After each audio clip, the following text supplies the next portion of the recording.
नमस्कार बंधुरा, आशा करी सबाई सुस्थ आছেন। ভালো আর বললাম না, কারণ বর্তমান এই পরিস্থিতিতে ভালো থাকা মানসিকভাবে আশা করি কারোর পক্ষেই সম্ভব হচ্ছে না।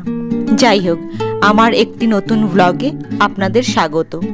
রাখি পূর্ণিমার দিন বাড়িতে ছোট করে একটি সত্যনারায়ণ পুজোর আয়োজন করেছিলাম। সকালবেলা উঠে চান টান সেরে যতটা জোগাড় আমার পক্ষে সম্ভব করে নিয়েছিলাম।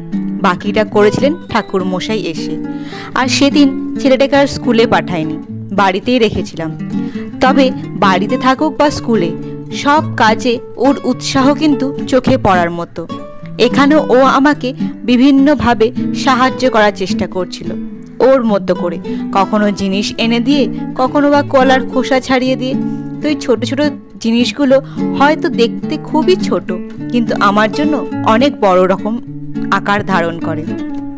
এই সময় পুজো তো চলছিলই, কিন্তু আমার এই ছোট্ট গোপাল ঠাকুরেরও খিদে পেয়ে গেছিল। তাই জন্য ওকে দিয়ে দিয়েছিলাম একটি বিস্কুট, যাতে ওর খিদেটা কিছুক্ষণের জন্য প্রশমিত হয়। কারণ পুজো শেষ হতে দেরি আছে, তারপর প্রসাদ খাওয়া, তারপরে ওর লাঞ্চ খিচুড়ি খাওয়া। তো যাই হোক, এখানে আমাদের পুজো চলছে আর আমি ওদিকে দেখুন তুলসী পাতাগুলো বেছে রাখছি। এটা করে ওঠার সময় পাইনি আর এদিকে চলছে পুজো।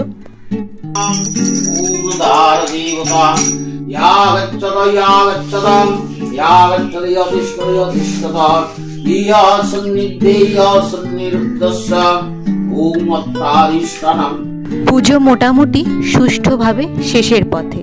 এখন চলছে হোমের জোগাড়। তো আমরা সবাই মোটামুটি চন্দনের ফোঁটা পরে বসে পড়েছিলাম হোম দেখতে।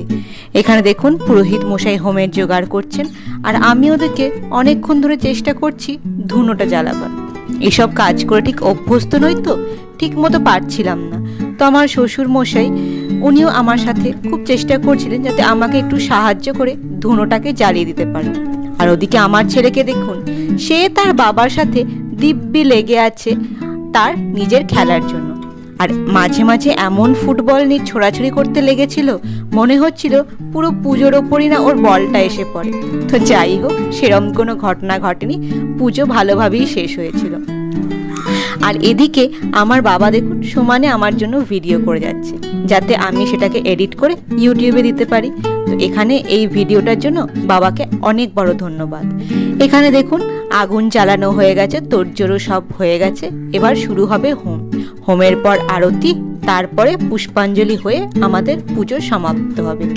তার খুব বেশি ভিডিও আর আমার কাছে নেই, কারণ সবাই পুজোর মধ্যেই ব্যস্ত হয়ে গেছিল। আর ওদিকে দেখুন আমার ছেলে আবার তার বাবাকে লাগিয়ে দিয়েছে কিছু একটা খোঁজার জন্য। তো যাই হোক, এই আশা করি যে এই যে আমরা হোম করছি, হোমে তো বলে সব অন্যায় খারাপ জিনিস হোমের আগুনে পুড়ে ধ্বংস হয়ে যাক। আশা করি আমাদের চারপাশে যে অন্যায় চলছে, যার প্রতিবাদে আমরা সবাই মুখর হয়ে উঠেছি, সেইটুকু যেন এই হোমের আগুনে শেষ হয়ে যাক। নতুন দিনের সূত্রপাত হোক, যেন আমরা ভবিষ্যতের জন্য একটা সুন্দর দিন রেখে যেতে পারি। তো আজকের এই ব্লগটা এখানেই শেষ করছি, আমাদের এই সত্যনারায়ণের পুজোর কথা দিয়ে। দেখা হচ্ছে পরের কোনো ভিডিওতে। ততদিন ভালো থাকুন, সুস্থ থাকুন। নমস্কার।